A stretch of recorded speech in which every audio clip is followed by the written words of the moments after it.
Aha, we're early. And I'm all by myself today, although Denise is around and Robert from Australia is around. And my man bag is around. We're live right now, Denise.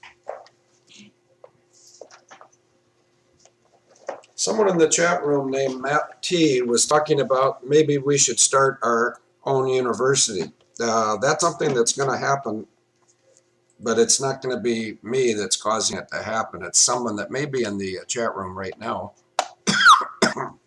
Huh. Let me see if M4S is in the chat room. M4S.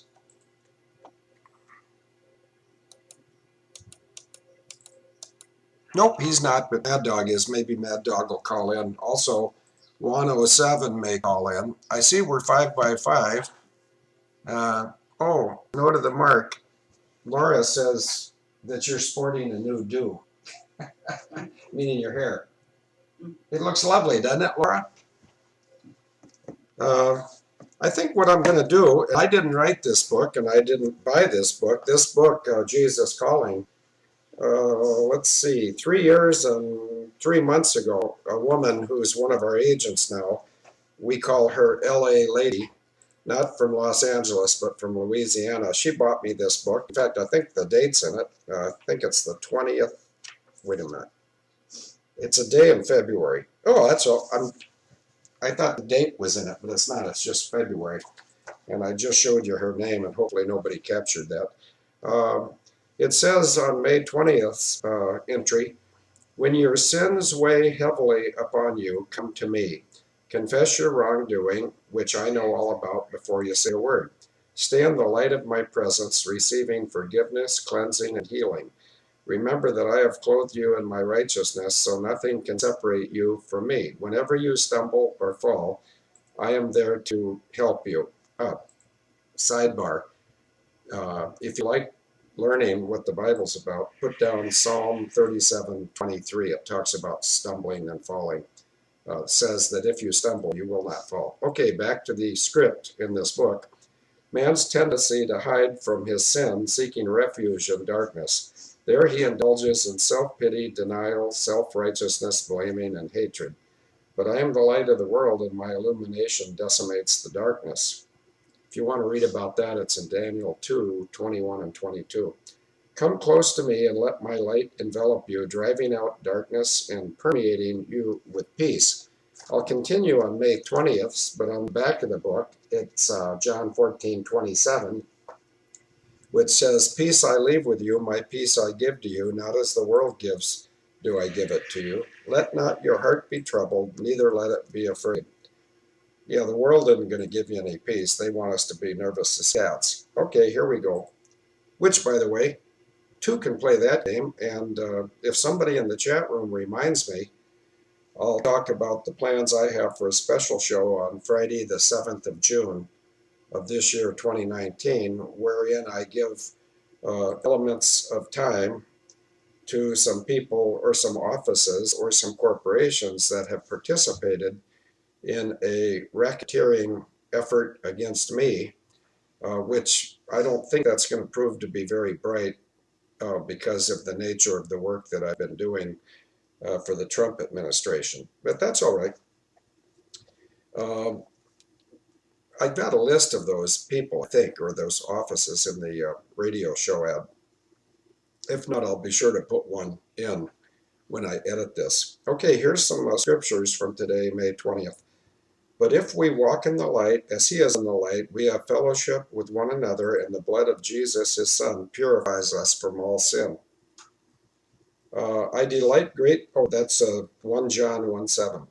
I delight greatly in the Lord, my soul rejoices in my God, for he has clothed me with garments of salvation and arrayed me in a robe of righteousness, as a bridegroom adorns his head like a priest, and a bride adorns herself with her jewels. Isaiah 61:10. Somewhere in Isaiah 61, it talks about the same freedom from oppression that is in Luke 4:18, and that is sort of a central thought in what McConnell Veterans Ranches and the Children's Crusade and the remnants, I'm going to say that again, the remnants of Abel Danger represent. When Jesus spoke again to the people, he said, I am the light of the world. Whoever follows me will never walk in darkness, but will have the light of life. That's John 8:12. So that goes back in my man bag.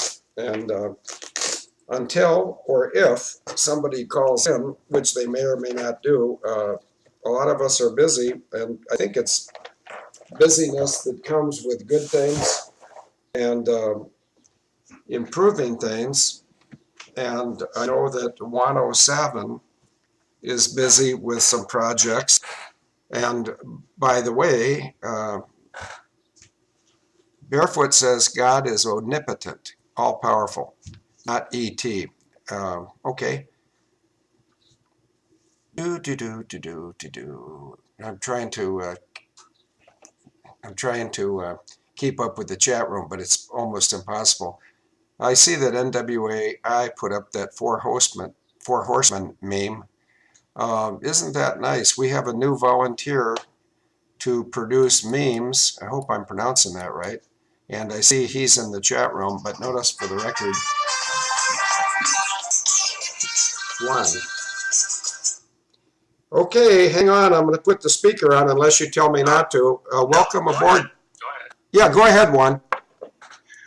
Yeah, I just thought I'd mention, one of the things I think we want to watch in the news this week is all of these traitorous activities going on by people in Congress, Senate, companies.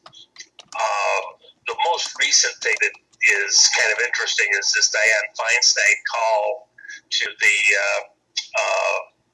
Iranian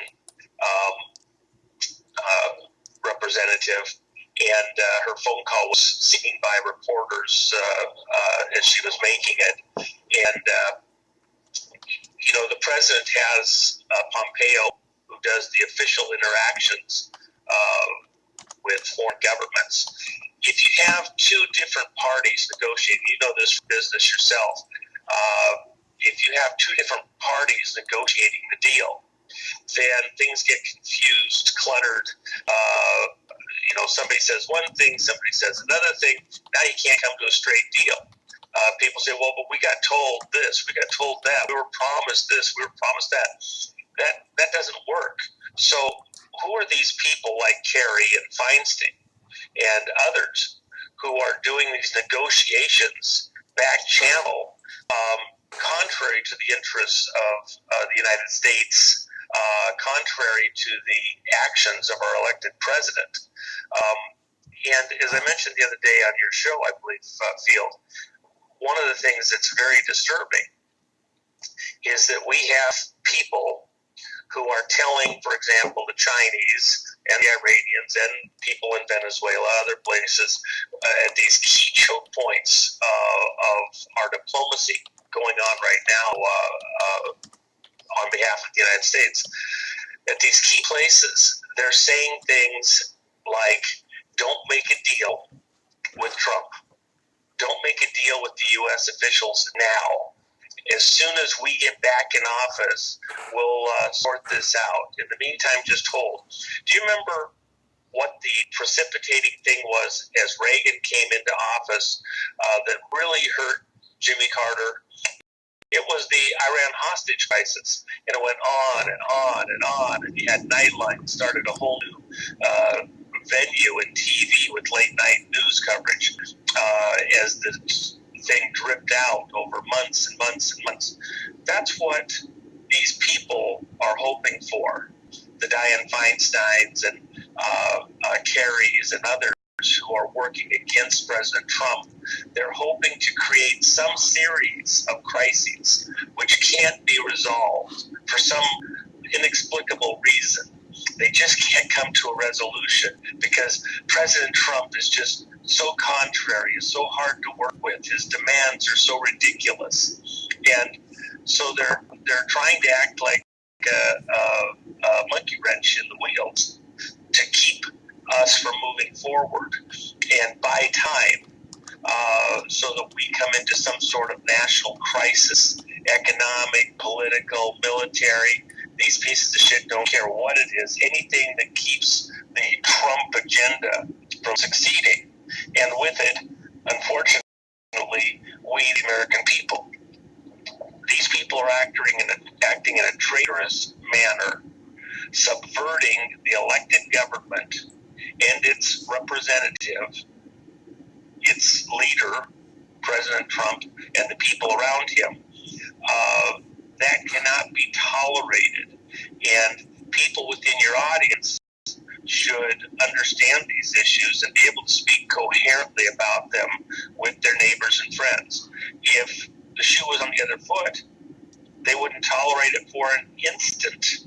If Republicans were going back behind the president back during Obama or some prior administration to negotiate a deal or to stop a deal from happening, they'd be lit up like there's no tomorrow. But it's only one way.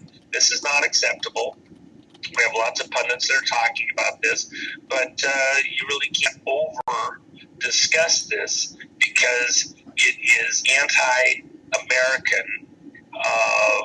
We have elected representatives and officials to do this. And then on the same note,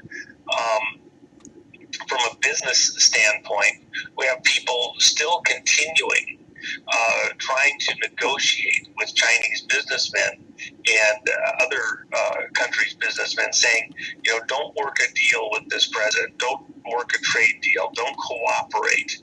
Buy time. If you do cooperate, when we get back in power, you'll be punished like you never believed. But as long as you don't cooperate, when we get back in power, we'll be best friends. Of people like from specific law firms and a relative of Dianne Feinstein, who she happens to sleep with at night, supposedly, maybe.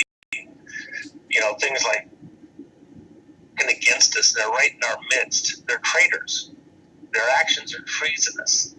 And to state it in a more mundane way and in a polite way really doesn't fit here. They're traitors. Back to you, Field. Oh, okay. Well, speaking of treasonous and traitors, I don't want to over personalize this, but a couple of weeks ago, some clown, some attorney, some bar member, ABA member, which means they're working for the United Kingdom, sent somebody out at 9:36 to come to my house to serve me with some papers. Unfortunately for the slimy attorney, pardon the redundancy, the papers were not prepared according to law, and they weren't prepared in a timely fashion.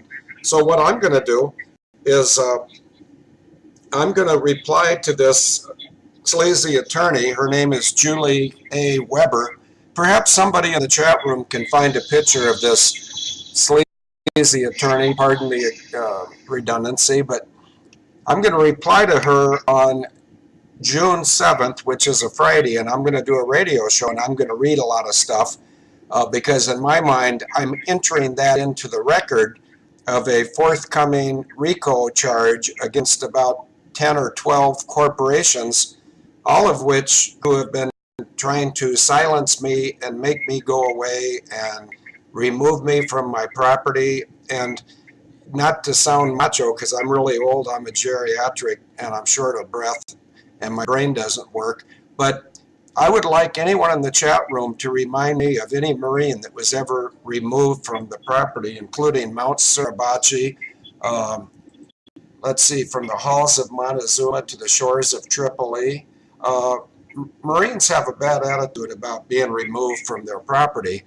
And so the CEOs of Delta Airlines, USAA, National Financial Services, Inc., actually LLC, the Wamandee State Bank, the First Bank of Baldwin, the Corporation of Wisconsin, the Corporation of Wisconsin Department of Revenue, the Corporation of Wisconsin Department of Justice, the Corporation of the Courthouse, which is it's the district court for Ellsworth. It's in Wisconsin, and then a whole host of attorneys, and behind their names, one guy says Esquire. Well, that's against the amendment that got hidden back in the 1800s, but the amendment's still there, and you can't serve the foreign interest and yet be an attorney. Apparently, he didn't know that. Notice for the record, I didn't mention the name Daniel P. Murray of Rodley, R-O-D-L-I, Besker, B-E-S-K-A-R. There's the delightful, well, she may not be delightful, but she'll probably have a GoFundMe when I get done with her, Julie A. Weber. She doesn't know the law any more than she knows how to apply makeup. Over to you, Juan. Well, and of course, we've done this whole legal charade has been going on for a very long time, and it's been accepted. The judges come from the law firms that agree to operate under the charades, and it's a process to get the country back to a correct constitutional setting. It's not going to happen overnight, but it has to start somewhere. And those that have fought this war and gone before us have laid some very good groundwork in making the case that these kangaroo courts are not constitutional U.S. courts. They masquerade as such, and because there's these back channel agreements and bar association agreements, etc., they've gotten away with it. Before this is all over, that's going to get turned around, and if it's a fight, it's a fight. But the momentum is shifting, the tide's moving, and I think that we will prevail.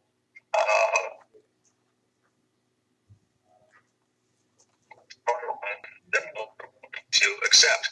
Juries are beginning to see things differently, and that's the most important aspect. The jury is really the key to saving the country. A crooked judge can't always persuade a jury to do what he wants them to do, and judges that don't see things correctly, that are tuned into their own twisted way with the way these schools and universities have taught everybody to enforce the laws. Those interpretations, that way of looking at things that's been institutionalized, is coming back, and this is a resurgence of the American people taking control of their country and their government again, which at the end of the day, the most important location is the courts. We have to seize the courts, the court processes, the legal decisions back from these rogues that hide in black robes. Back to you, Phil. Okay, I'm coming. I just went to get some coffee. Yeah, I think as regular Americans, of which I consider myself one, oh, Denise just laughed. What was funny? No, nothing. Oh, okay, it was just the coffee? Yeah, Denise and I are having some coffee, and we'd like to buy you a coffee too, so send us a bill for 50 cents and we'll pay it promptly. Mad Dog's probably having some coffee, maybe not.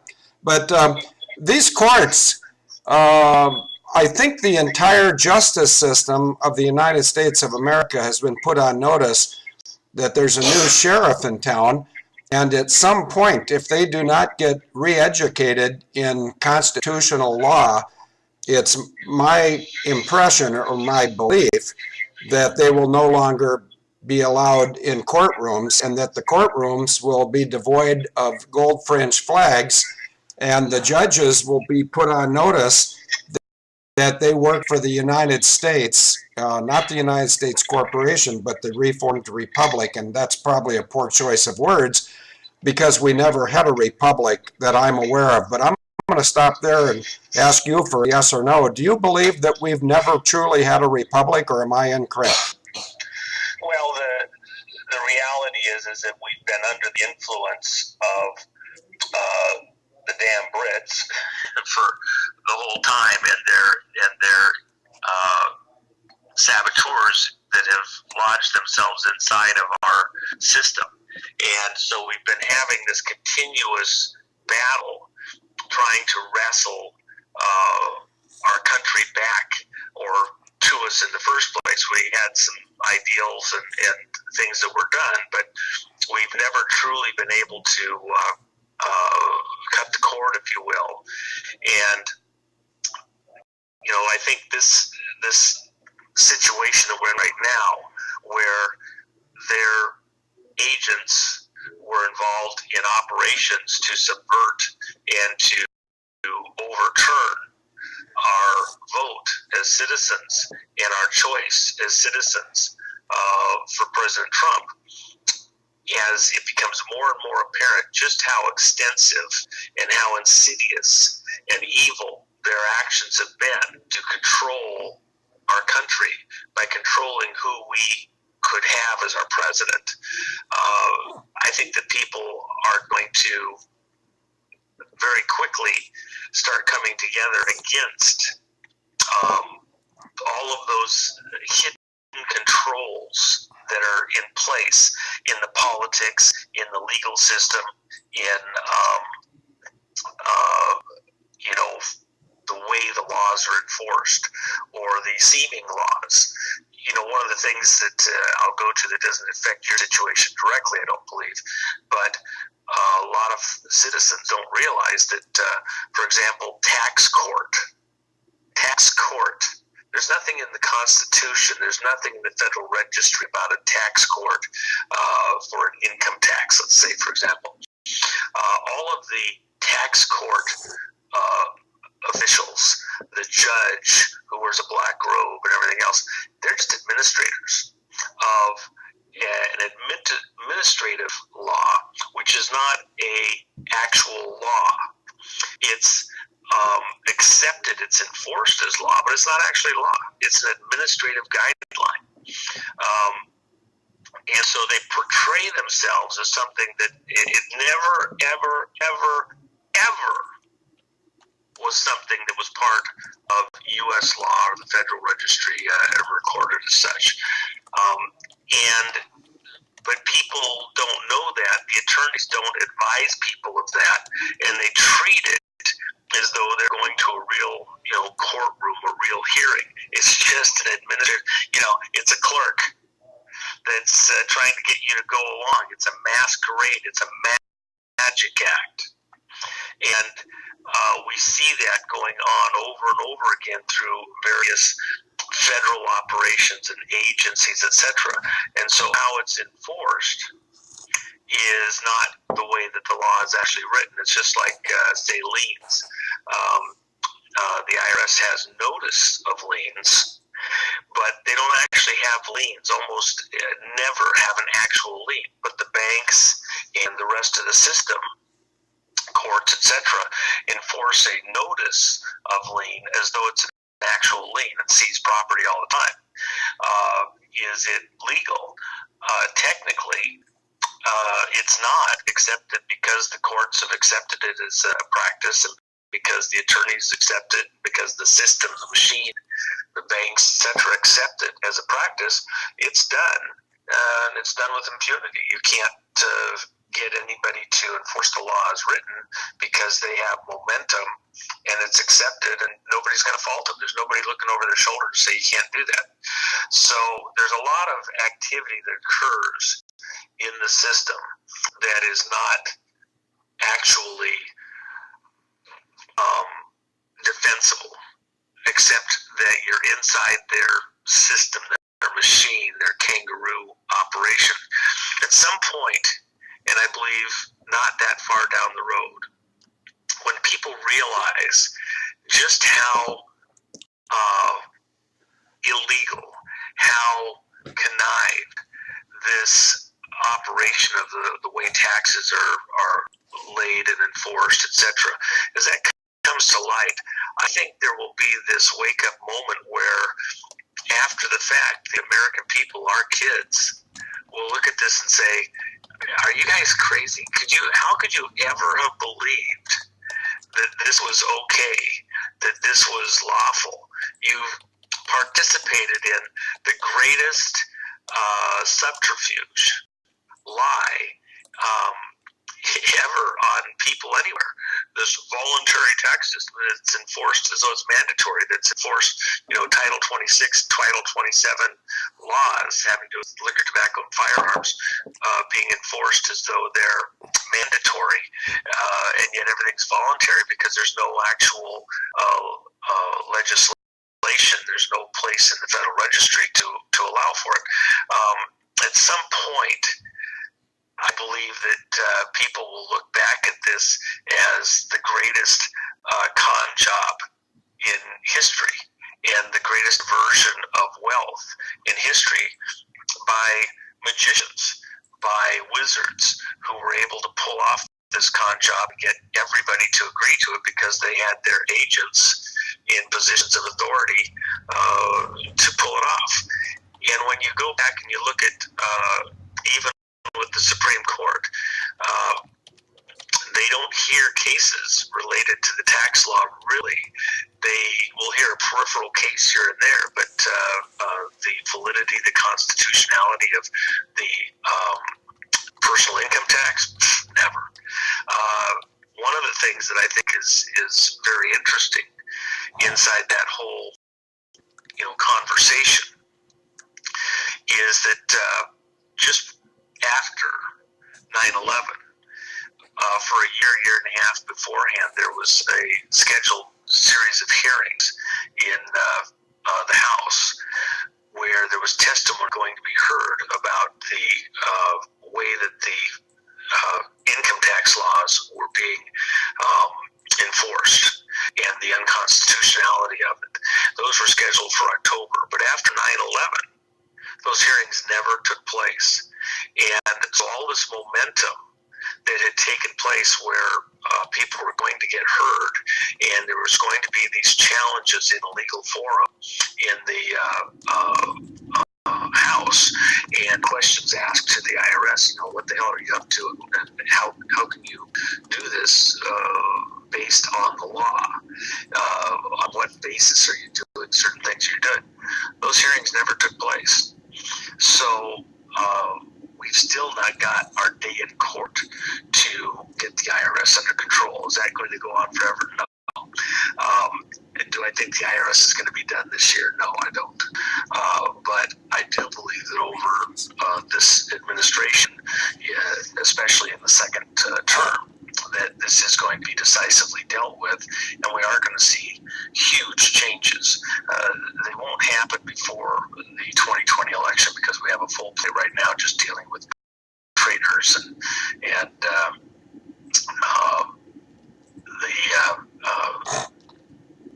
monsters within that we have to get some prosecutions on that are acting in a traitorous way, undermining our government. Once those are taken care of and we get some of the media under control, because that's the other thing, the media is complicit in this. Anything that's a real story about the unconstitutional enforcement of laws, etc., never sees the light of day. People, those stories get shut down. So we're going to have to get the media under control, get Hollywood under control, and that has to happen now, over the course of this part of the current administration. Then in the next 4 years, we can start to deal with the banking and the IRS and other stuff. So, the judgment day is coming. If I was working for the IRS, I'd probably be looking for other work. I don't hold any grudges against anybody that's there. They took a job they didn't probably understand. We have lots of former IRS employees, both at the state and the federal level, that have, come in, with a certain understanding, and then over time realized, oh my gosh, I'm not doing something that's legal. I'm not involved in something that's straight. And they have tried to challenge the system from within. and realized that they were part of an illegal operation. They've been attacked. Some of them have gone to prison, but these are actual people who worked in these agencies. They're not riffraff. They're honest people, and they have tried to challenge the legality of the way these tax laws are enforced. As other employees, they should get medals before this is all over for their inner strength in recognizing truth and then acting on it, even if they lost for the time being, bringing these issues to light, and trying to get fellow citizens to rethink this, including trying to get the laws enforced lawfully. We may have lost a lot of battles here along the way, but there's a lot of wins also that have occurred, and there's numerous taxpayers who have gone in, and courts have found in favor of the taxpayer and released information that shows the illegality of what's going on. I think the tide's turning, and I think we are going to get this under control. It wasn't possible in prior administrations the way it is now, but this is that moment where the battle's going the other direction for us. Back to you, Field. Yeah, I couldn't agree more. Not on every point, but on the points that matter. But, if the IRS people can be excused for not knowing that what they're doing is contrary to the Constitution and contrary to the laws, I think the United States military, as it's known as the Department of Defense, well, we haven't defended crap since I've been alive. We've offended.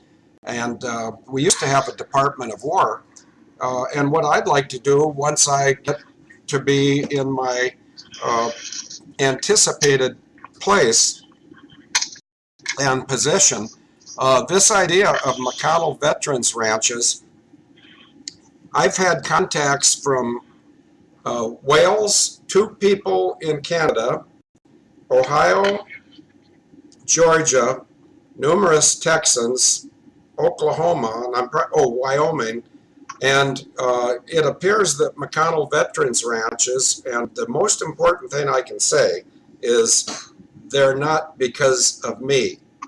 In fact, the 2 people that wanted to use my surname in this ranch and or ranching enterprise, one is Bucky Badger in Atlanta, Georgia, and one is Mad Dog, wherever he is currently.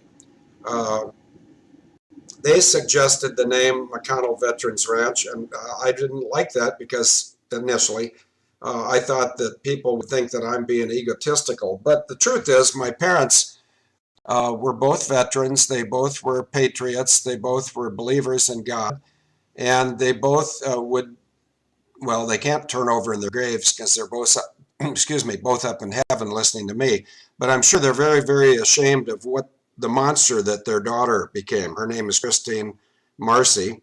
I don't know if she's living or dead. Last I heard, she was hiding out in the city of London. But see, the city of London cannot, they can't escape the Able Danger effect, because recently Cucumber Girl, which is code for Theresa May with an H. Theresa May with no H is a porn queen in Camberley, United Kingdom, who's very attractive from the viewpoint of a heterosexual male, especially if you're overt and CMAO. Now, a lot of people don't understand what CMAO means, so let me explain it while I undo both Theresa May and the goose-stepping geriatric fake queen. CMAO means coitally experienced male and, coitally experienced male and W.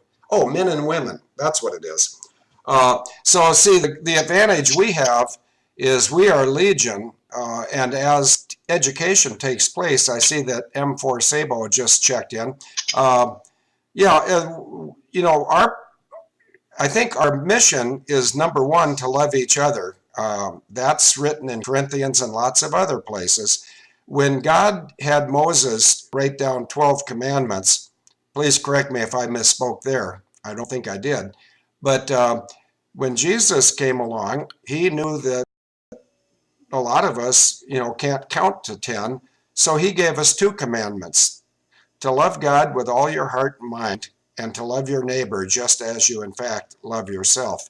And that's why I had that purple limousine at the Tea Party conference in February of 2010, because just like Todd Rundgren wrote, love is the answer. In fact, the Beatles wrote it too. I'm not sure if they actually wrote it or Tavistock did.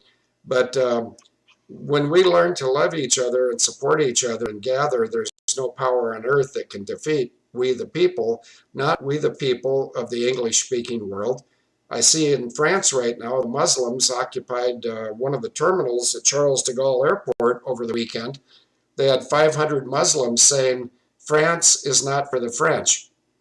Well, that gives me one of those what the fuck moments. If France is not for the French, why don't they just stand down the government and open the borders and see what France becomes? I know in Minneapolis and St. Paul, they've got so many Somalians that they're having a very high janitorial bill. I hate to talk about this kind of stuff, but it's true. If you don't talk about it, education does not take place. The Somalians and other recent arrivals in Minneapolis don't have the same bathroom habits as Americans, whether the Americans are yellow, brown, black, white, red, or some combination in between. In America, we used to be civil. Now, Hillary Clinton has gone out and said that civility will return to America when the Democrats return to power. Well, listen, you bloviating bitch. The Democrats are never going to return to power. They're going to have to rebrand themselves, because Obama, his husband, Hillary, and her beard. If anybody doesn't know what a beard is, it's when 2 homosexuals get married for political considerations, and they don't want to admit that they're gay or lesbian, so they pretend like they're heterosexual. Well, any heterosexual male can take one look at Hillary and conclude that there's something rotten in the state of Denmark. Yeah, there she is. Nice pig picture, Paul. You notice the alliteration of consonant sounds. Pig, picture, Paul.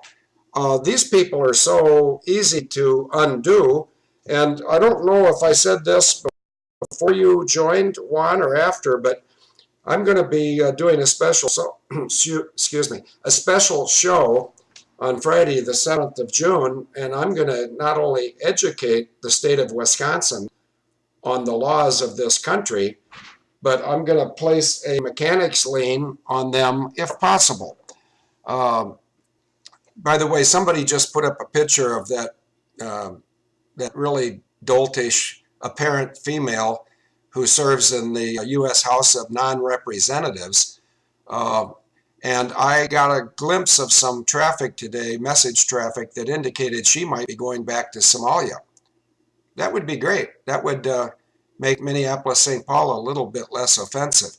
I hate going to Minneapolis and St. Paul because I worked there for 29 years when we had security, and during the denouement of my career at Northwest Airlines, I witnessed that Muslims, even Muslims that can't speak English, were given access to the Minneapolis-St. Paul airport.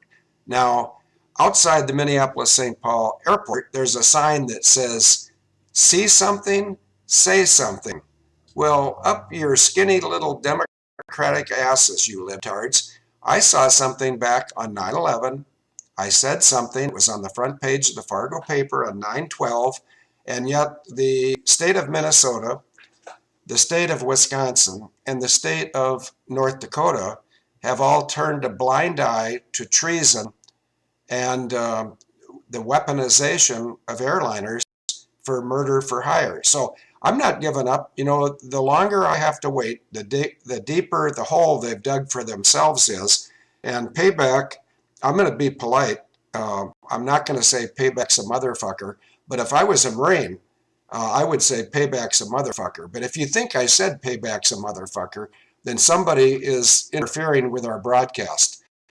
By the way, we got a huge compliment from YouTube yesterday. They removed our ability to record on YouTube because we preach hate. No, we don't.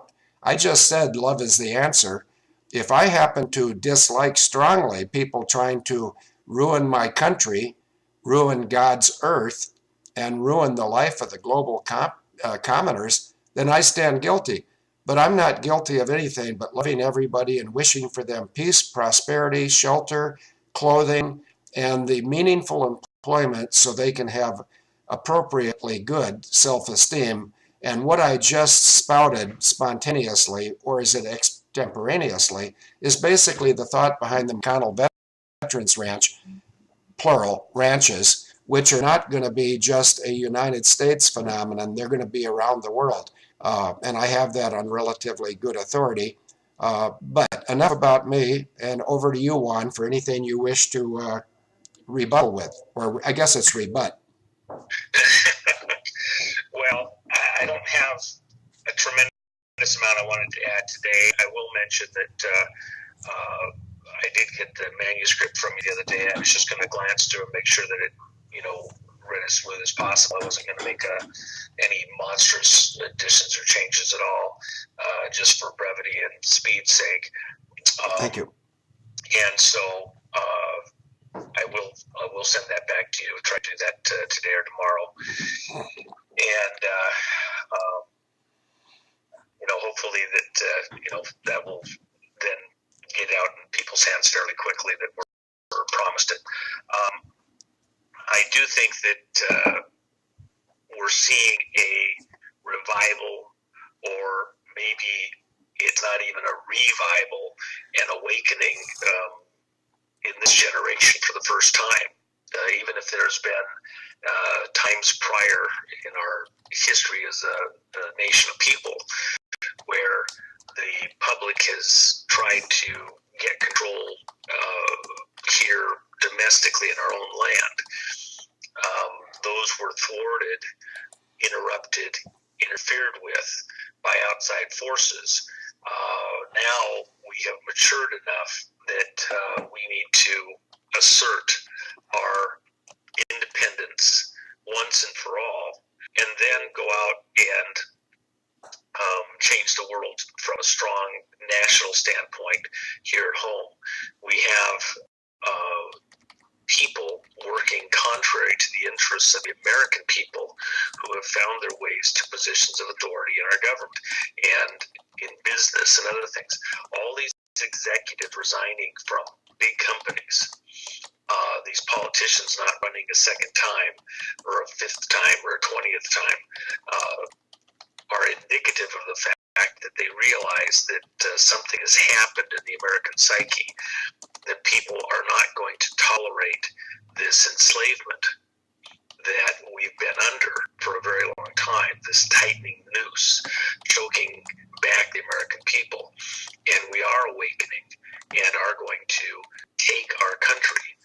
I don't know if we can say that we're taking it back completely, because I don't know if we ever fully had it. There's been a contest taking place for a very long time.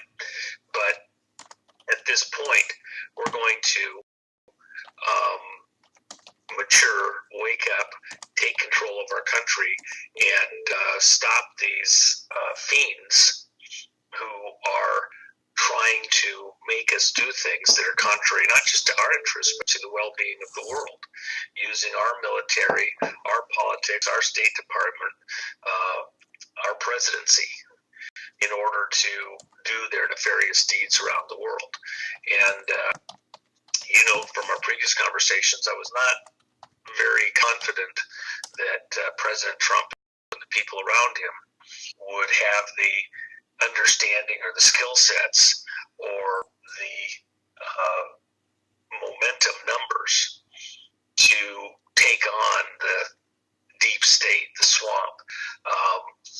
But I am astonished, amazed, pleased no end that they have, in fact, done what they said they were going to do, have engaged decisively, have gone on record in ways that put every us clearly what their intent and direction is, that leaves no real room for waffling or changing their mind down the road. I think they've been very clear and decisive, taking very specific stands, and I'm all in. I would not have placed myself in harm's way for a lot of previous people who made these types of claims, and at the end of the day it was all talk and no there. This administration has put it all in line at a personal and a corporate and a political level, every way that you can. As far as I'm concerned, I'm all in. I'd encourage my fellow Americans to be all in. There's no middle ground on this. They've been decisive in taking a side. It's for the American people, and we need to close ranks and back them up and do that against those people that are still working for foreign interests and for personal gain, etc. People like Dianne Feinstein negotiating against the interests of the American people, supposedly trying to work a deal. Remember the Godfather movie? The guy that comes to you with a deal, that's your traitor. She's trying to come to the president. We need to work a deal with the Iranians. Here's a guy to talk to. We should work a deal. That's your traitor. Whoever comes you trying to work this deal. The Kerry, really? Kerry has a very nefarious history. Just like Mueller has a very nefarious history. Go look at, miscellaneous problems in the judicial system in cases that got resolved that should never have gotten resolved, whether it be sex crime cases, business cases, etc. These people are always there working the deal. Why? Because they're working for somebody other than the American people. They're not working for justice. They're working for their kind of justice, which is not true justice. And at some point, the Q team's statement that they won't be able to walk the streets, as people understand crimes that have been done against them, including, and I go back to even the tax crimes, the way that tax laws enforce the stealing of the money, which represents your life energy, from the people under these agreements and understandings, and not enforcing the law as written, enforcing laws that aren't even laws, or just administrative findings, and the internal payoffs to people to make adjustments that target their people and benefit other people. That stuff's going to come out, and it is coming out. It may not have come out previously. They may have gotten away with it for decades and decades and decades and decades. That's not this administration. And the president's consolidated power very effectively thus far is continuing to do so. And those governments that think that this president is not going to survive the election process, and so they're going to hold tight and wait to see who wins, they're going to lose out. Let them try to outbeat this president, see how much that costs them, and then decide to maybe work a deal. Go ahead and listen to those attorneys. Go ahead and listen to those corporate heads. It'll hurt you down the road big time. The momentum has changed, and those that figure it out are going to benefit. That's the way it is. We are going to prevail. And I believe that we do have divine assistance, divine protection. This is that moment where an awakening of godly ideals is taking place.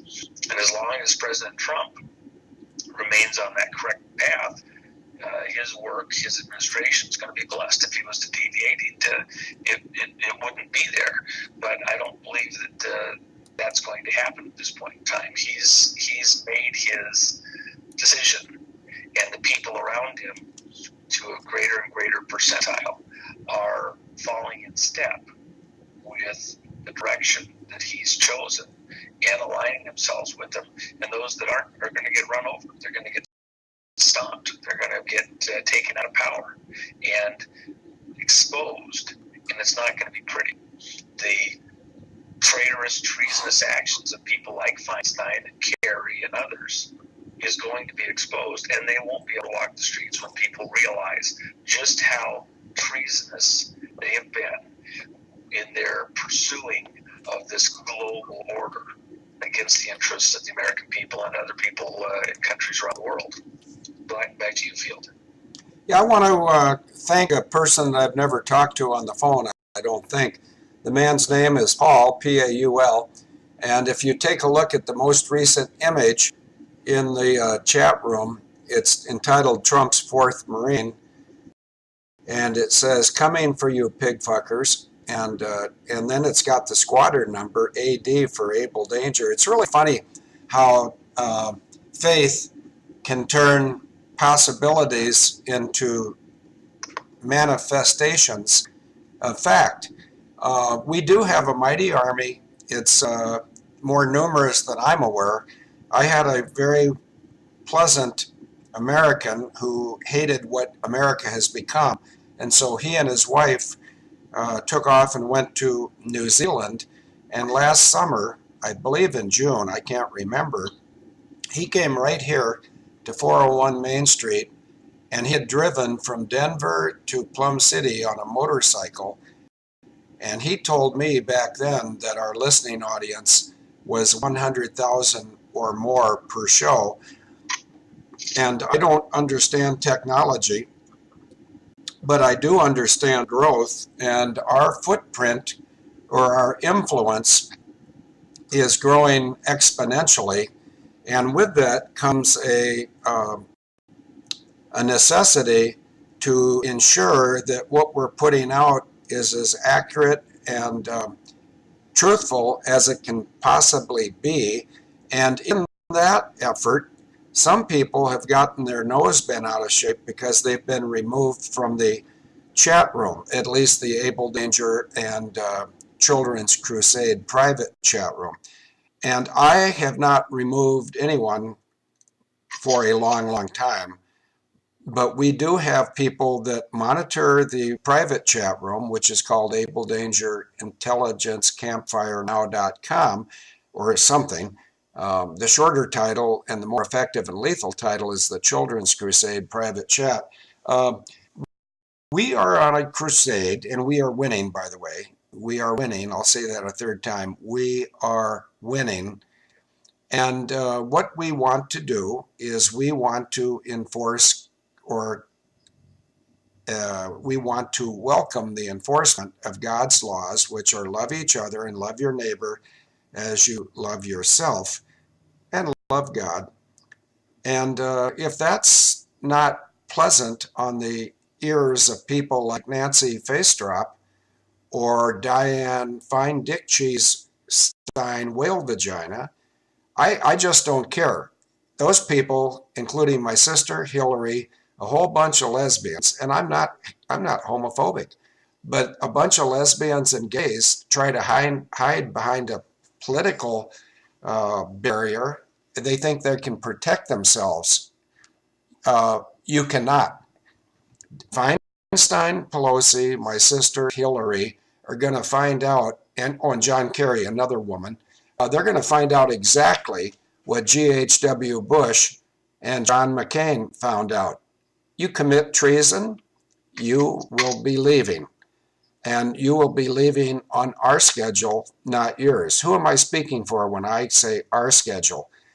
Well, I just want to be truthful. And Juan, I want you to interrupt if you see any doubt in what I'm going to say. If you think it might not be accurate, please do the country a good service and correct me.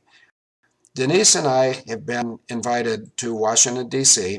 for the 4th of July victory celebration. Now, I'm going to put it out to the chat room to guess who it is that invited me.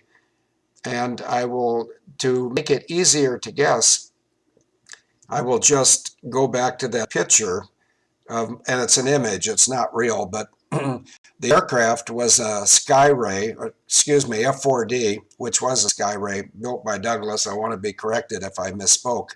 It was first called an F-4D, and then after 1962, it was redesignated an F-6A, I believe. But it was a fighter aircraft operated by the Marines and the Navy. It could fly pretty quickly. It could accelerate a lot. It could put weapons on target, and so do we. But Holly C. thinks Q invited me. Well, the honest truth is, I do not, right now, this minute, I do not know who Q is, or is suggesting that they might be plural. I don't know who Q are, which sounds like bad English. Actually, my English is quite good, and that's why I do what I do. Now, I'm going to ask you a tough question here, Juan. If you knew what a cunning linguist was, would you consider me a cunning linguist? Well, I don't know if I would be the right person to ask that question. I'm not that astute in some of those areas.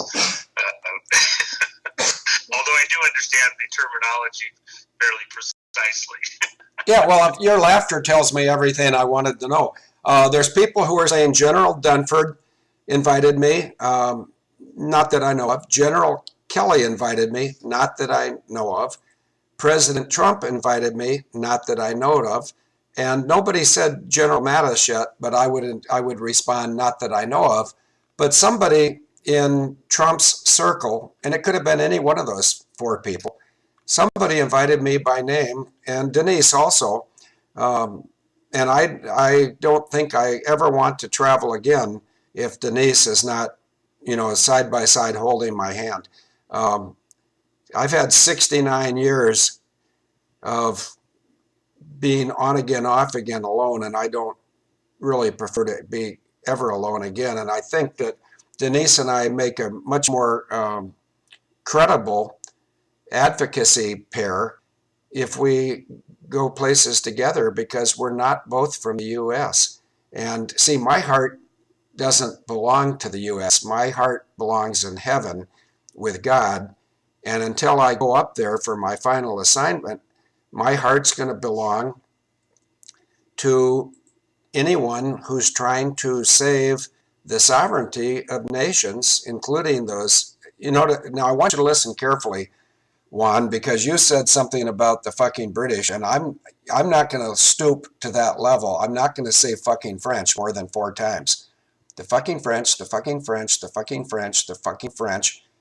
They may be rivaling the fucking Brits, but they're fighting like two seagulls over a dead carp when they want to take control of America to finish us off.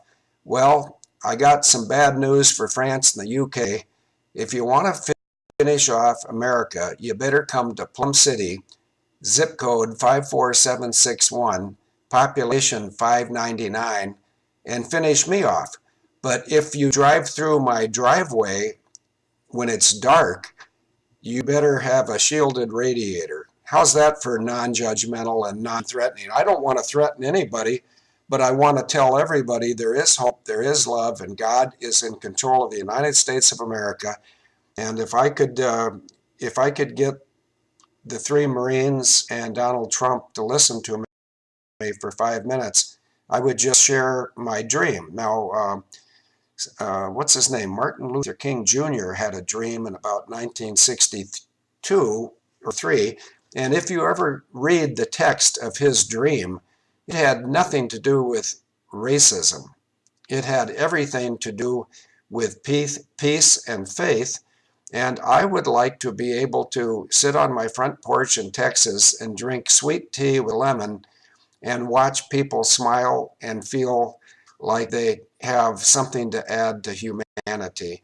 And what I think maybe I will be allowed to add to humanity is a network of ranches around the world under the brand of MVR, which once again doesn't indicate me. It indicates my parents. And I don't think I'm manic about it, but I feel like I'm compelled to elevate the legacy of my parents, Glenn and Eileen McConnell, because of all the damage done by that slut that is my sister hiding out in the city of London. Over to you, Juan. Well, let me just. I only have a few moments left, and just a few closing thoughts. The real fight right now, even though we see things going on across the globe with the trade talks, with the rabble-rousing, saber-rattling, etc. You mentioned the fucking French. There's work going on behind the scenes to undermine and counter our activities to stop Iran, both from getting and deploying nukes and threatening all their neighbors with all the newfound wealth that the Obama administration gave them, $150 billion,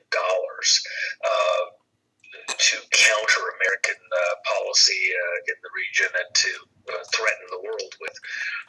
The French and the Brits and the Germans have all got their 30 pieces of silver for betraying the world in getting nuke capability to Iran, and unfortunately, people in our own government, including President Obama and people around him who got all those billions to Iran.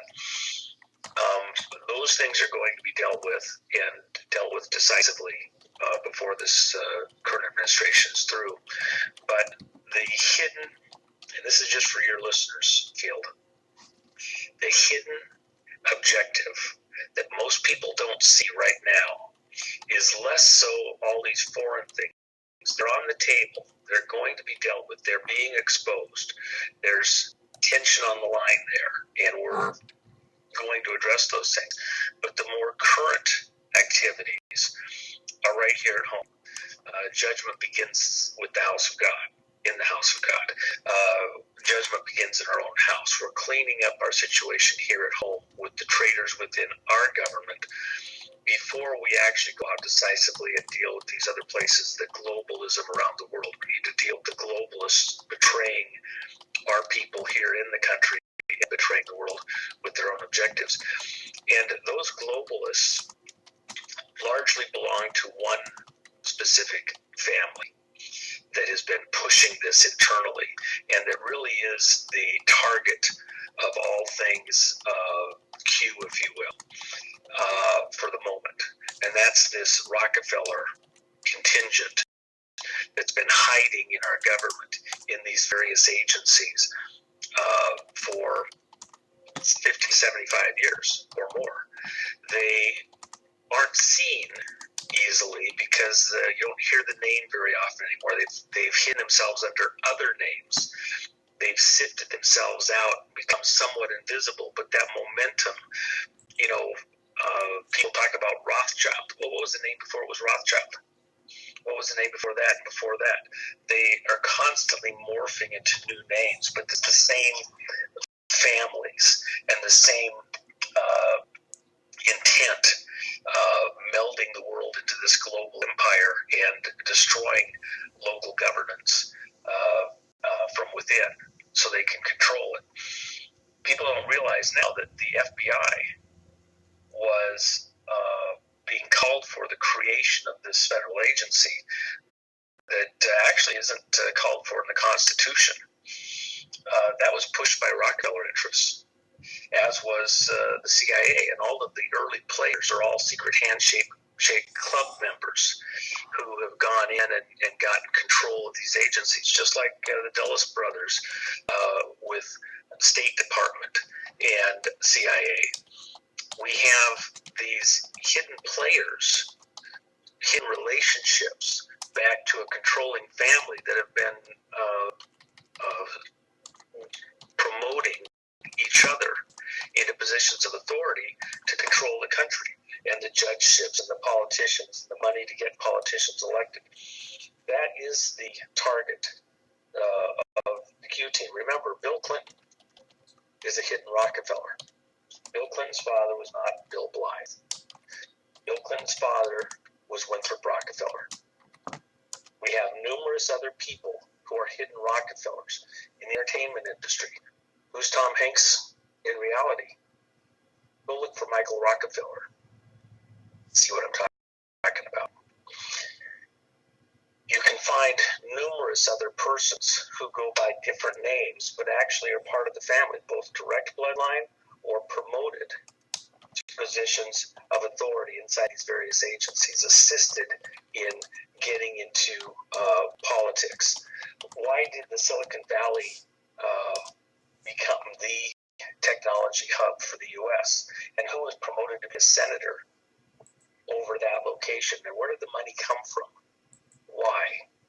Who created the UN? Whose building was it that was hit at 9/11? This family has been part of an occult deception, a series of moves, methodically and meticulously planned out in order to destroy American sovereignty and then move our resources, our people, under the sovereign control of the UN and these globalist masters to do their bidding, to use our military to control the world, our technology to control the world, and enslave our people. And at this moment in time, the American people are waking up. We're Gulliver. We've been tied down, restrained, controlled, but they're Lilliputians.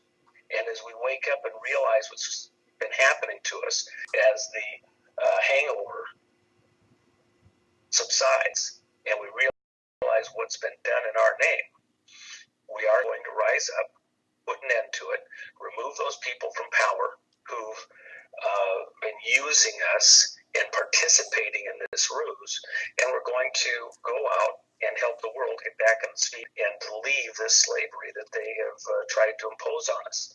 They're evil people. They're small people. They're small-minded people. And we're going to put an end to it. Back to you, Phil. Yeah, I'm glad you brought up this Rockefeller thing, because there's another name that starts with an R that is frequently credited with trying to destroy the world or control the world. And if you control the world, then of course you can destroy the world. But I would remind Rothschilds, Rockefellers, Oppenheimers, and the rest of these dipshits that they're just about as important as a pimple on a pig's ass. God created the world. God created us in his image to have dominion of everything that flies, swims, crawls, or I don't know what a snake does, but it can transport itself. But humans, and what I mean by humans, because some legalistic people like to make everything confusing, I don't. I'll say this. God loves us, God created us, God will protect us, and woe to any pig fucker that tries to destroy our world. And some of the names that have gone through this chat room today are going to find out, they may hide as Kurt Russell, they may hide as Barry Swatero, they may hide as Bill Clinton, but none of those people are hiding from God. And God will take out any of those people who try to oppress us. And now I'm not trying to put you on the spot, and I haven't asked you this question before, but in fact, I'd like some support from the chat room. For some reason today, this radio show ad had more than 10,000 hits before we went live, and I do not know why, but I'd like to suggest it may be because of either the name Isaac Kappy, who tried to call me, Michael Driscoll, did I say Michael Driscoll? Yeah, I did. Mad Dog, I'll let you on as soon as our current guest is gone, because we're using the same cell phone. Isaac Kappy called me 3 times in the last 8 months, and all 3 times he wanted to elevate my fluency upon pedophiles in Hollywood. The last time he called me, I was on a international call with Denise while she was still over in the United Kingdom. Notice I didn't mention anything about Llangollen or Clanglocklin, And the fact that Theresa May just went to Llangollen to try to find out who it is that's trying to urge her to get out of there. Well, it's me, Field McConnell. I would urge Theresa May with an H, Cucumber Girl, to go back to Maidenhead. Now, isn't it wonderful that her riding or her constituency is in Maidenhead? I don't know how many of the listeners know what you would find if you Googled Hymen, Hymen, and Maidenhead, but English is a wonderful language. It's just a darn shame that more Americans and more Brits can't speak English. And of course the Aussies, well, they might speak it. I don't know. I can't understand them. There's an Aussie in my house right now, and between his accent and his soft voice, I never hear anything. And I turned to Denise last night and said, Denise, what did he say? And Denise said, I can't understand him either because he talks too softly. That's not bad. That's okay. Going back a couple hundred years, someone said, talk softly but carry a big stick. Well, as of today, which is May 20th of 2019, I'm going to come up with a quote of my own, and I hope that Agent Paul makes a meme. It's called, talk loudly and accurately and lethally and carry a big fucking United States Marine Corps stick, and place that stick up the ass of anyone who tries to perpetrate further treasons against the United States of America, the Republic, not the corporation. Juan, over to you. All right, Bill. Well, I will defer to Mad Dog and clear the air. And again, this period of time right now is to go after the Rockefeller-backed contingent of players, both in the business and political world. Those industries and groups, and including law firms, that have been participating in undermining the American people and this president specifically in order to get their globalist agenda to the forefront. I'm anxiously watching every single move that happens here. We'll go after the Rothschilds and the Vatican and all the rest of these players and the foreign entities after we've cleaned up our own house here at home. But we are going to root these people out. We're going to expose them, their secret affiliations, their machinations, including in the military. Those people that have been promoted, that have bloodline associations going into that traitorous, treasonous group, this is the time to step out of the way because you're going to be removed, and embarrassingly so. We're going to get control of our military back. We're going to get control of our politics back, and these hidden relationships are going to be exposed, and you're not going to be able to get back in power in our country. And that's what this moment's all about. And then we can go after these other families who are also involved that are secondary to the lead here in the U.S. You got to remember that they think that they own this country and we're just their serfs. That's not going to be the case anymore. So I'll look forward to talking with you again, Field, and your listeners, and get out of the way. And everybody have a great day. Well, I don't want to kiss your ass, but you're never in the way. You're always welcome, even on short notice. And the other day, some medical people were in my room down here at 401 Main Street, and they said something like, oh, too bad we can't do a radio show. And 3 minutes later, we were on. So I offer that to you, carte blanche. Anytime you wish to help educate Americans and the world's population, the global commoners. We all need truth, we all need love, and we all need knowledge. And you've been a very steady fount of knowledge, so I thank you very much before you go, Juan. And one more thing, Juan, yes. I think this radio show has been of such a quality that we might think of having our agent McTarheel add this to the book, but I don't know how many pages are in the book, and I'd like to keep it at about 200 pages because that allows me to get it printed within 48 hours. And I know the cover that you want, and I will be talking to you privately about the cover, and I will be including a man named Craig Peterson. Notice for the record that I didn't say Craig with a K, Peterson. I clearly said Agent Tillman. So over to you, Juan. If you say goodbye, that's wonderful. Okay.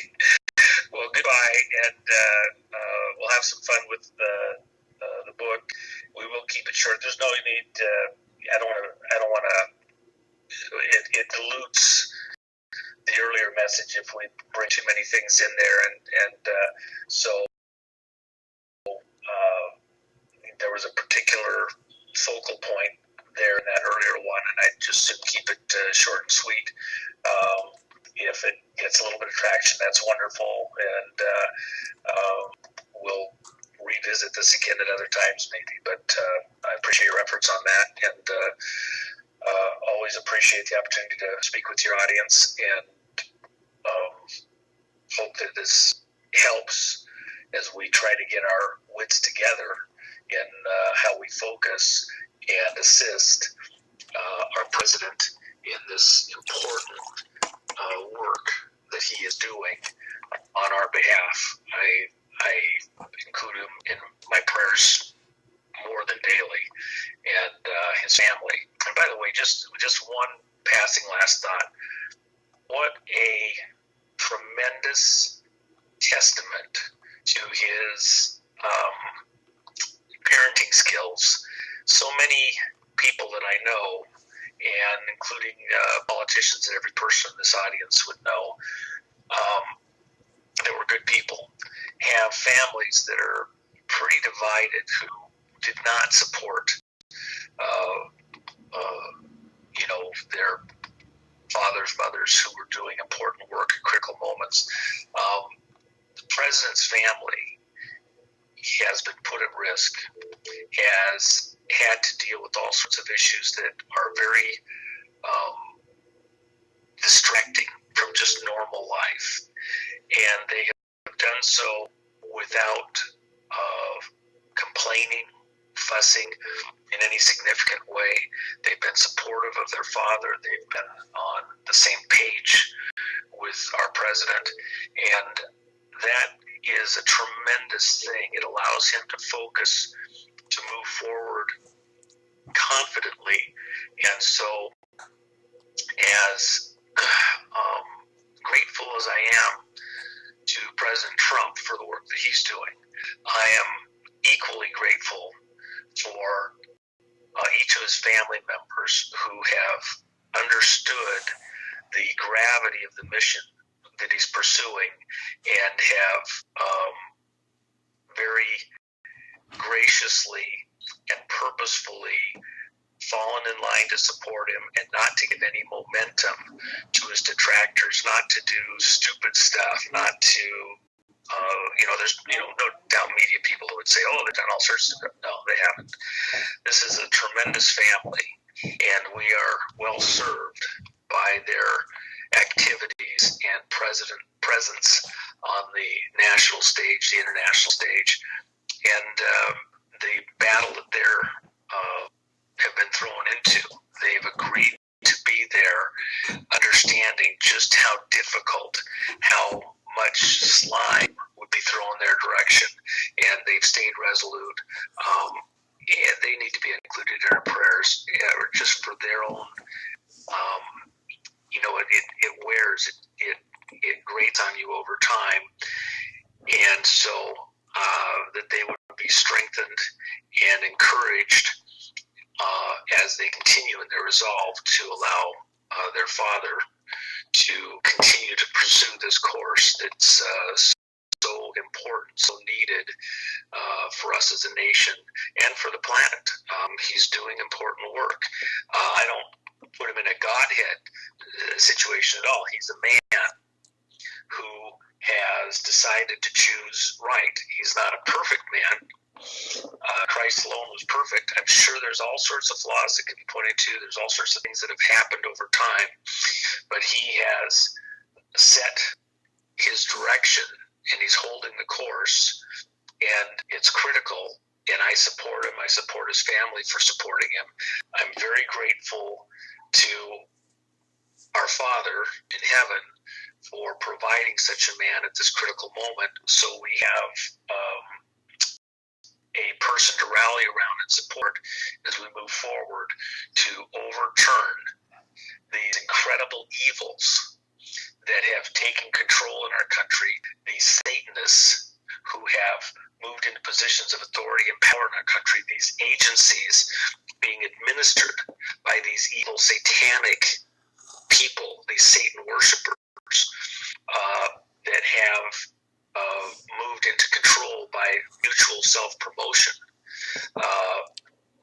over the people of the United States to do their dastardly evils across the world.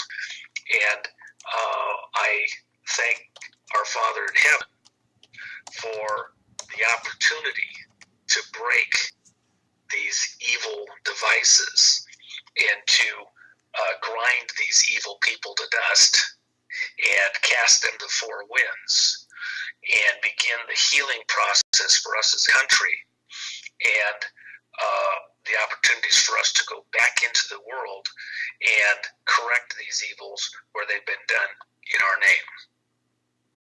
Amen. Amen. I'll And talk to you again soon. yeah, well, thank you very much. Call anytime. We appreciate it. The chat room loves you, and so do I. God bless you, and goodbye. Goodbye. Bye. Mad Dog, if you'd like to call in now, and for other people who've been calling me, and let me just see how many other people have been calling me during this show, which generally isn't going to work out well.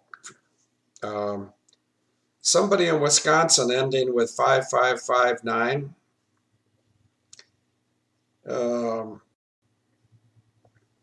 And I guess maybe that's the only one. The other one was, of course, Mad Dog, who may or may not be available.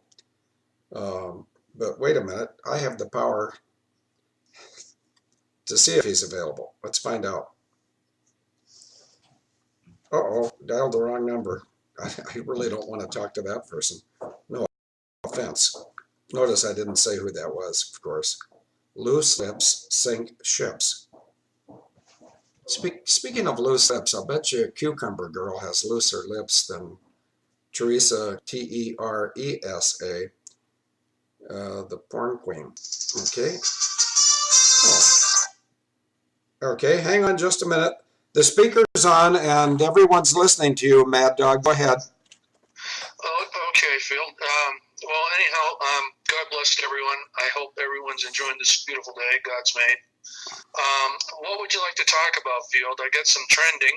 That stuff is somewhat boring, but it's important to the objective. I did speak this morning with RR, and I also understand another Marine of the Devil Dog at Belleau Wood. His brother was a Marine. And some interesting trending facts as we head towards June 3rd, which is the firewall field. Okay. The account's been activated. I think I chatted with you. What it means is it's approved.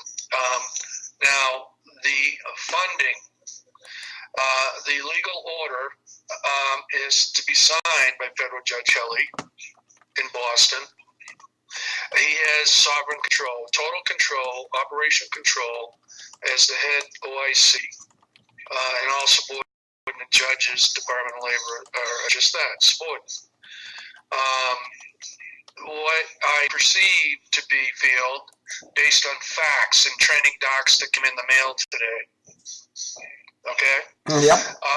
Okay, so what I'm saying, Field, once the order is signed by Federal Judge Kelly, Robert Kelly, the Honorable Federal Judge in Boston, once he signs the order, Field, and then Agent A7 Man will probably deliver documents down here at Falmouth, Mass, my residency, and for signature, and then brought back to the White House where he came from. You follow me up near Situate Land? Oh, I've got you loud and clear. All right. When the documents have been all signed off by first, number one, Federal Judge Robert Kelly, then two, yours truly here and my wife, Elizabeth, we are a legal entity. So when we sign those documents, whatever they are, presented by Agent A7 Man, and he takes them back to where he originated, then the powers that be, after signatures are acknowledged, they're entered into the record, the SS record, I believe, Field, that has the total jurisdiction. And if it's a sealed non-disclosure, then so be it, Field. I believe it'll be sealed, quite frankly, which means I can't disclose once I sign, Field. But it doesn't change a thing about the mission. June 3rd is the firewall. Marine Corps Scholarship Foundation's coming up on, I think, the June 24th at Willow Bend Field. We were last summer with the powers to be Field. Yep. And I think, if I'm correct, if I'm reading the tea leaves, is a metaphor figure of speech Field. Okay. I believe by the time June 24th arrives, I believe, it's just a belief, based on facts and documentation and some conversations, that will be fully hydrated, ready to go. Okay. Now that's just me, and I believe it was emphasized this morning again, strong emphasis, you deserve it, and you deserve all of it. Now, let me say something, Field. I'm not materialistic. I'm more spiritual. I've been spiritual all my life, really, quite frankly. I'm grateful. That's my reward. And I'm grateful to see these young Marines and sailors and young enlisted men and women who serve our armed forces under the command of General Dunford. I'm grateful to be an agent to enable an objective, a mission objective Field to make America great again, restore the Republic to where it should be, based on the White Hat leadership up in D.C., the Marine generals, and President Trump's administration, who are fighting unspeakable evil, Field, McConnell. And they're the ones who made it happen. If you want to lay any kind of congratulations or honors, lay it at the feet of those men and women up there who made it possible, Field. And I do not like notoriety whatsoever. I'm a simple man, Field. I like to make things look nice for our veterans. I did it when I was in high school at Situate Country Club, Field. And they were World War II vets. They had served in all capacities. B-17 pilots, they put up radar nets. Some flew F-4 Corsairs, some flew B-17s in Europe. But they all served, Field, and they never talked about it. They just pressed on and made America great again after the return home. And that's where the honors are to be laid, Field, those who made it possible. And I'm just one of those small agents, Field, to be in a position to enable that we make it great again. And I don't like notoriety. I like to sit on the sidelines and watch people smile and get up. That's been my mission for the last 15 years, Field. I didn't know if I was going to win or succeed or end up in an ash dumpster. I had no idea what this would lead to, Field, because I was up against several agencies and against medical and legal professions that have accreditation or loyalty to a Northern Trust Corporation, which is a subsidiary of the Crown of England, the British Accreditation Registry, and the American Medical Association as well. They're out of Chicago, Field, as you know, Northern Trust. But as we get one foot in the old, or the old's gone, we're about to step into the new. And like you were mentioning today with Juan, a lot of these professionals, whatever they were professionals at, have to get reschooled in the constitutional republic rule of law, common law, and they're counselors at law. They are not attorneys at a bar. A bar is nothing more than a country club. Either you're admitted or you're not, and if you're not in, it's It's a club that only they join, and they impose their body of law over a sovereign nation or a sovereign body of land on the common folk, and they don't have any more legal authority, in my humble opinion, to do so than Sharia law or canon law, which is from the Vatican. They have no more authority under God's law to do so. One is not greater than the other. No one body of law has that right, to overlay a free, sovereign nation. And it was all contrived under Admiralty law in the paper fiat goons and the Rockefellers and the Rothschilds. It was nothing but gangster ink. I believe that, Field. And the whole purpose of that was blood money, pain and suffering, war, endless wars, boogeyman threats manufactured by the Zionists, a lot of them. They won't admit to it because they're not honorable people. Just like 9/11 was an inside job. Everybody knows it now, including President Trump, Field. So that's all I have, Field. Everybody stick together and love and truth, support each other. Don't lose hope. It's a brief life, and victory was won over 2,000 years ago through his death and resurrection. And he left us the Holy Spirit. That is his proof of his resurrection. That's it, Field. That's all I have. Okay, well, thank you very much for the encouraging words. They're well taken by the chat room, and I look forward to coming out your way with Denise at some point, and if needed. Otherwise, I'll see you in Texas. And just for everyone that doesn't understand exactly what Mad Dog just said, is he anticipates the ranch to be funded no later than June 3rd. We'll see. But as far as the bar, the most vivid, graphic, and easy to understand explanation of the bar is in a U.S. courtroom. There is a wooden bar which prevents people from the gallery to go forward to where the judge is, and that bar delineates U.S. soil from U.K. soil. In other words, the prick with a black robe and the jesters in the courtroom, anything forward of the bar is UK territory. Anything behind the bar is US territory. And if my 69 years have done nothing else, I think from this point forward, people could say, holy shit, I finally understand it. You know, because you have to water this down to the level of education of people that have been educated and removed from their parents by the evil authorities, actually lack of authority. The royals are a bunch of fakes, but the Jesuits in the Vatican poisoned the Vatican, and the fake royals in the United Kingdom poisoned the United Kingdom. And either Tom Hanks or Steven Spielberg ruptured the anus, A-N-U-S, of Heather O'Rourke and poisoned that precious little 12-year-old girl. And I just want to conclude that with Isaac Kappy called me 3 times. Are you still here, Mad Dog? Yes, I am, Field. And there were 2, I believe if I'm correct in the history, there were 2 times the Jesuits tried to get into the Vatican. One, they were the first time they were eventually thrown out. The second time is the last sitting twin, Pope Francis.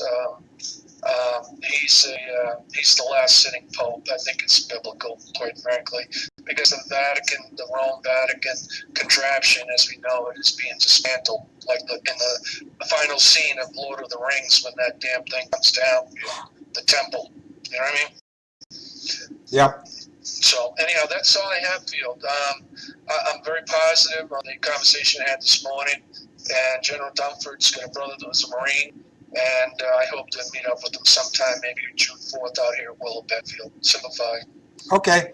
Well, if Denise and I can be useful at the golf outing or whatever's planned for late June, we'll certainly consider it because we know that God is on our side.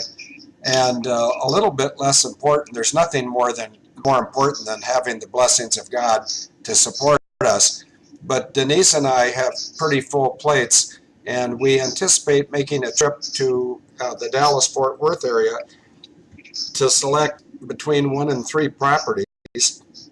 And so, of course, we're very happy to hear that you think something's going to happen soon.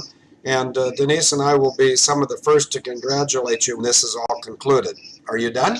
Yeah, I am, Phil, but it's just, again, I'm just a humble servant, Phil, and I'm amazed at the conclusion of this because I never saw it coming. Never. Yeah. No, I understand. God is great and God is faithful. And I myself am guilty of sometimes losing. I never lost my faith. I know that God's in charge and I know that He created me. And I also happen to know that on the 4th of December at 1535 Central in the Fargo, North Dakota area, God asked me to expose evil. And until He tells me to stand down, I'll keep doing that. And if anybody doesn't like my methods, well, they can line up at 401 Main Street and kiss my ass, because I don't work for anybody but God. And God has a wonderful out-of-this-world retirement plan. And I pray that it's in God's plans that Denise and I can live out our lives in Texas without losing control of our Wisconsin property, which was provided by God and will not be removed by man. Over to you. Right, Phil, and if I can give you a metaphor of Scripture. Remember, He leadeth us, meaning the Good Shepherd leads us. And when we get ahead of the shepherd, that's why He has that shepherd's hook to draw you back. So again, it's a metaphor. It's on God's timeline to everybody's life. Don't be anxious, and don't try to walk with the Lord, but don't get ahead of the Lord. It's on His timeline. Every event that's been planned and created in your life is on His timeline. He has a plan for everyone, and that plan is to get us home ultimately into an eternal state of peace. Only He can create that the world can never create. That's it. God bless. Okay, well, goodbye, and God bless you too, and I'll talk to you later. Bye-bye. Bye-bye. Okay, I think we're just about done. Let me turn to Denise and Robert. Denise, is there any unfinished business? If people asking about the books. You think what? If you want to mention about the books again. The book over there in England? Yeah, we are receiving a lot of emails from people who had ordered the book that was to be published by me. I was going to publish it, had Andy and Gobsmack got the manuscript to me by such and such a date so we could debut the book at the first gathering of Eagles at Clonglockland.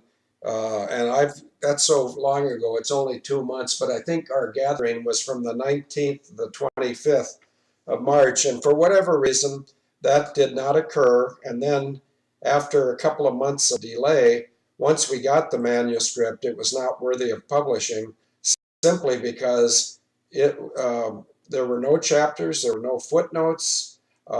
There's some people who wondered if that was original material. And I'm speaking for myself now, but everything that includes me includes Denise, perhaps unfortunately for her, but we've been vilified by one person.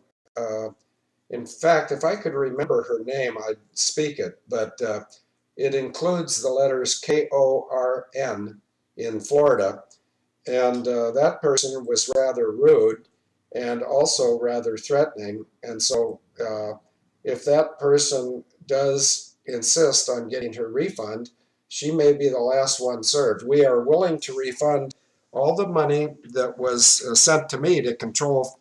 The reason I wanted to control the money, and the first $2,000, by the way, came from Agent 73, because he had confidence in the project, and apparently he had confidence in me. And I don't know, I can't speak for him. But the manuscript that was provided several months late was not worthy of publishing, and I wasn't going to put my name on it because I think there could be legal ramifications if that was not original content. I think that's as politely as I can say it. We are willing to, not only willing, we're obligated morally, mostly, to return the funding, but it's my pleasure to announce that we're getting very, very many emails from people that are saying no need to refund the money. Use it for something positive with the Children's Crusade. And what I consider, and first of all, we're going to have a board of directors at the Children's Crusade, probably 12 directors, of which I will not be one, because I have another job there, and that's sort of to be the figurehead. But I'm very disappointed that people that promised me that they would deliver a product did not deliver. But that's my obligation to make right. But what we will do is we will continue to be willing to, not only willing, but anxious to return the money that anybody has put forward for a project that failed. Could you send me the Agent I? First of all, Agent I have no idea who you are. I use my real name, Field McConnell, and if anybody doesn't want to use their real name, I understand, but you're going to have a hard time getting through to me, because if I'm not dead, you're not going to be dead. Now, let me see what just came in. Let's talk about Vimeo. Let me see who sent that and if this is worthy of comment.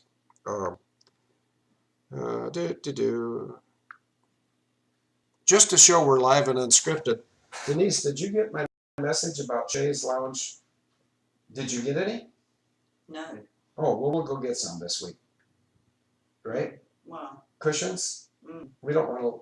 Yeah, Denise and I have some Shay's Lounges because they're in the backyard, which faces south, which gets full sun, and vitamin D is really good for your mental well-being. I'm looking at a bunch of junk that's come in, and I'll handle them one by one. Here we go. Agent Tigger and I, yeah, this is the day. Agent Tigger and I had about a half an hour conversation with Montana Sky, so another huge connection. Thanks for the referral. Just give me a thumbs up if the reunion has been wonderful. We're praying for Field. We're praying for you, Field. Have a great live stream. Well, I think we have. Let's continue. This is also from this morning. Good morning, Field. Monday morning. If it's okay with you, Tigger and I will come down there tomorrow afternoon as a backup and have some discussions about the future. I have to sing at a funeral at 11, so I won't be able to get there until 1:30. Let us know if that's okay. Do you have any problem with them coming down? They're the medical people that are very, very good, and they want to serve globally with the people that came down here. Yeah, they want to come. Yeah, they want to come tomorrow afternoon.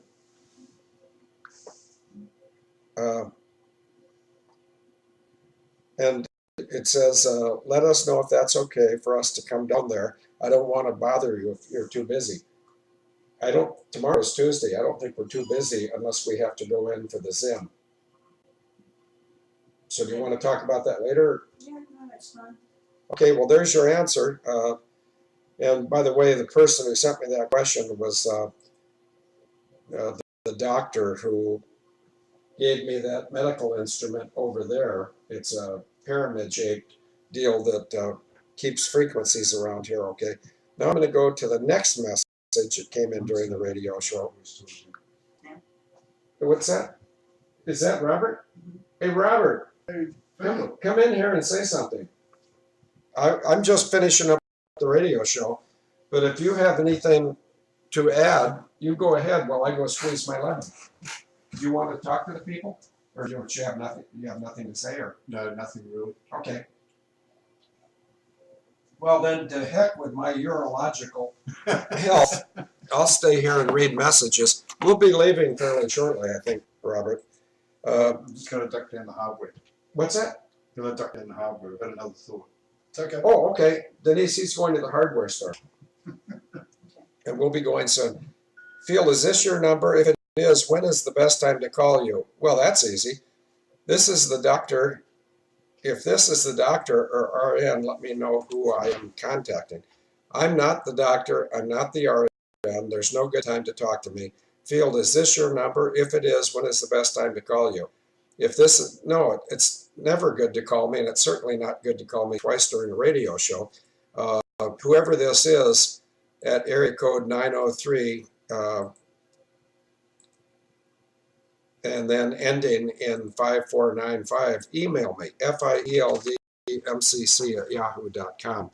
I really don't want to sound rude, but I don't have time to talk to people who I haven't talked to before.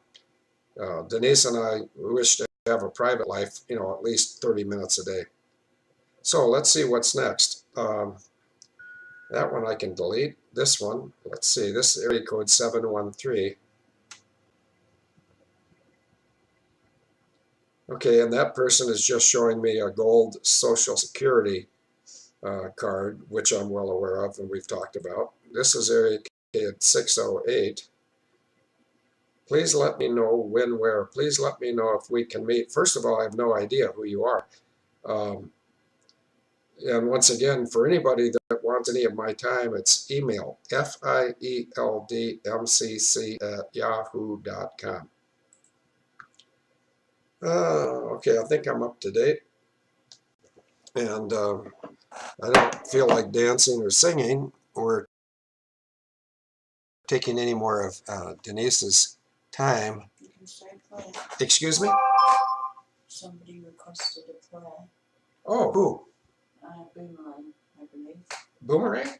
Oh, okay, Boomerang, if you have red hair. Oh, wait a minute, got something from, you know, the person in England whose father invented, or excuse me, uncle invented jet engines? Mm-hmm. Let me see what Amanda has to say. Servants. Okay, let's see. Do not allow POTUS to come here next month. He is needed alive, please. We can't have another JFK situation. Juan lost his papa. We can't allow the same thing to happen to President Trump. Great show. God bless and keep us all safe.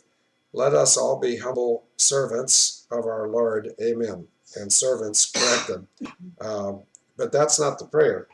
Oh, and by the way, I think that President Trump will be over in England, but 107 and I have encouraged him not to be there on D-Day, because last time he was over there, in fact, I think, I'm speaking now to Amanda in the UK, I think the last time that President Trump, no, the last time was May 3rd to 5th. And I believe he told the bloviating geriatric goose-stepper that her grimy little hands were officially off America as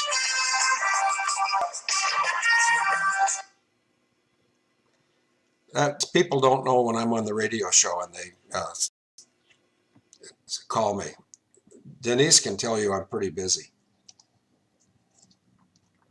Back to Amanda.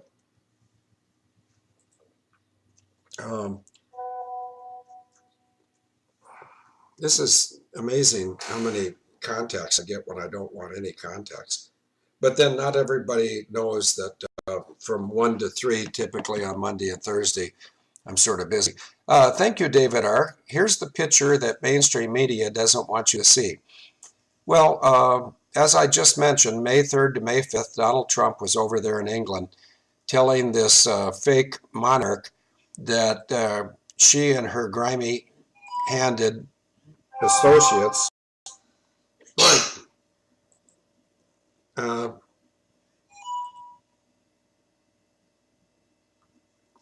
I just got 1, 2, 3 contacts, and I thank everyone for the contact, but if I'm contacted when I'm not live on radio, it sure works a lot better. Anyway,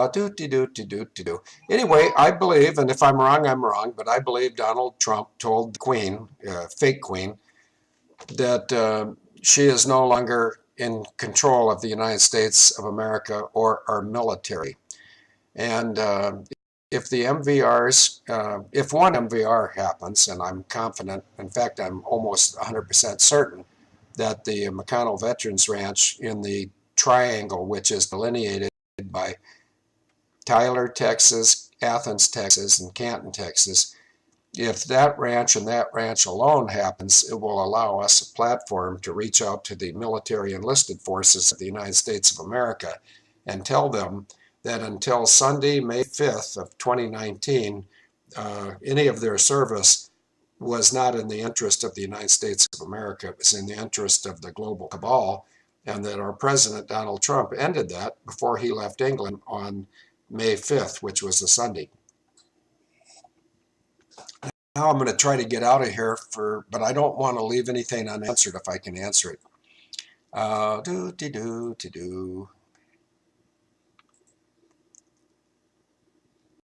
That's a lovely picture, Agent JR. Have you seen JR's picture that says back off? I think I speak for every heterosexual male in the world. The one on the right better grab a cucumber, because that's about as good as it's going to get. You might enjoy one with the bumps on them. I don't know what. I think that's called a straight A. Okay, satanic. Agent JR priceless. I agree. I want to see satanic panic. Great choice of words. I think you're going to see it soon. Book written. Milk of magnesia. This is really, some of the stuff we have to talk about is not very pleasant. So, who was I supposed to pray for? Do you remember, Denise? Boomerang just requested prayers, I believe. So Who? Boomerang. I think Oh, she didn't say what it's about? Not that I need to know. No, I think she just generally wanted a prayer. Okay, for everyone or for her or for her? I think probably Okay, everyone. well, we'll close. Thank you for the big red button there, Agent Fartsack. We're going to say a prayer right now, and this prayer is spontaneous, and it's for everybody to whom it applies. Dear Heavenly Father, as the satanic evil participants are informed of their impending death, please encourage and share your love with those of us around the world on 7 continents. And whether we are black or white or yellow or red or yellow or some blending of colors in between, I pray this for all of God's children, even the God's children who don't know him yet. Before you leave this earth, you will all know him. Every knee will bow, every tongue confess that Jesus Christ is Lord. And many, many people think that Jesus will be coming back soon. Apparently, those people who could be right, maybe they haven't read the entire Bible, and it's clearly stated in there that no one will know the day or the time of the return of our leader, our shepherd, our precious and innocent Lamb of God, whose blood was slain for our benefit to cover our sins. And speaking for most of us, Lord, we never would have sinned in the first place if we understood at the time of our sinning that it was you who got slaughtered for us. What a terrible thought. And what a terrible thought to think of Heather O'Rourke, whose body was destroyed by some Hollywood personalities. And the manner of destruction was the rupture of an organ that spilled the contents of her digestive tract and poisoned her precious little 12-year-old body. You can kill Isaac Kappy. You can kill lots of people, but you cannot kill us all. You cannot kill the spirit of salvation and the promise of eternity. And a mighty army, in this case a crusade, is being assembled to hold high the banner of God. And if I was going to play a song now, it would be a song by Elvis Presley called I'm Working on the Building. And I might play it after YouTube is withdrawn from the broadcast. Lord Jesus, if you come soon, I pray that you come to me also. But if you can't make it, I'm coming to you at a time known only to you and your Father. I pray for all the people in Boomerang's circle of influence. She's a lady with red hair who I met at Clongloughlin, and I truly believe, Lord Jesus, that if you do not come to save us before spring of 2020, that Boomerang and Denise and I will enjoy your fellowship again. And I truly believe, Lord, that you are going to arrange things according to Jeremiah 29:11, which says that you have plans for us, and those plans are to prosper us and not harm us. And Lord, I'm not worried about the legal entities that are lining up to be slaughtered by me and your sword of truth, but I pray for the little people who don't know you, the little people globally who need you. They need you to have some modicum of hope and faith and promise. And Lord, you've promised all these things in your name, but some people haven't read them. So I will do what you ask me to do until you tell me it's time to stand down, and then I will spend the rest of my life on earth praising your name. In Jesus' name I pray, amen. Okay, I hope that was adequate. Oh, let me see if this is the song I just quoted. And I'm not going to play it, so don't get nervous here.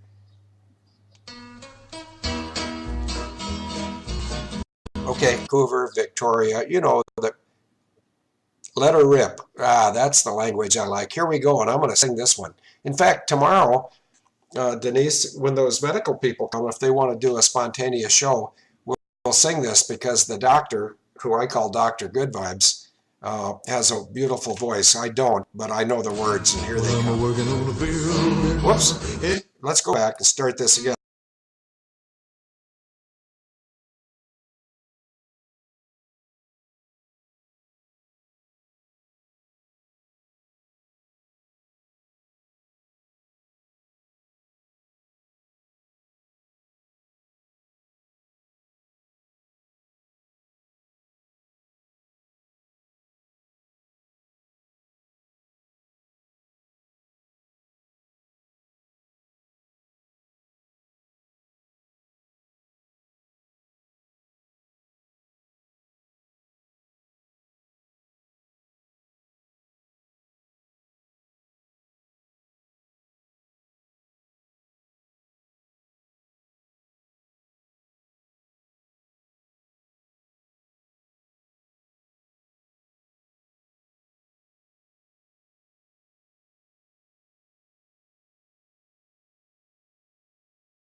That's a song many of you have not heard before, but